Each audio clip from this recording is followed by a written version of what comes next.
Olive oil is often recognized as one of the healthiest superfoods on the planet, thanks to the numerous health benefits that it can provide for the human body.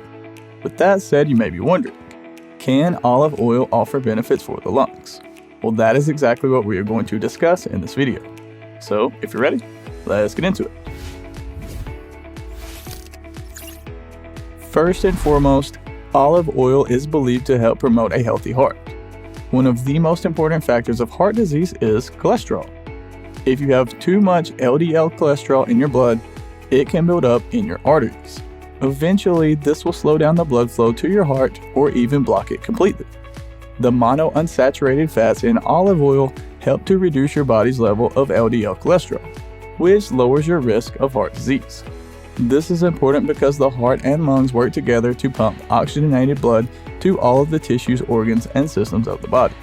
This ensures that your body cells can continue to receive an adequate amount of oxygen, which of course is required for survival. Olive oil is also packed with antioxidants and anti-inflammatory properties that can destroy free radicals and reduce the amount of inflammation in the body.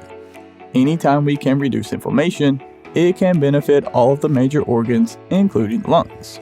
Not to mention, the polyphenols found in olive oil have antibacterial effects and can inhibit growth of a variety of harmful bacteria within the body. These are just a few of the many reasons why you can consider incorporating olive oil into your daily diet. With that said, just a reminder, we are not doctors. This video is for informational purposes only. Real quick guys, do me a huge favor and hit the like button. It really helps support the channel and I greatly appreciate it. And while you're down there, go ahead and click the subscribe button as well because we have a ton of other videos on our channel that I think you will enjoy. Just a quick reminder, we are not doctors. This video is for educational and informational purposes only. And if you want to dive deeper and learn more about this topic, you can go to respiratorytherapyzone.com where we have a ton of free study guides, practice questions, and other helpful resources. I'll drop links to everything you need right below this video down in the description. Thank you so much for watching all the way to the end. Have a blessed day, and as always, breathe easy, my friend.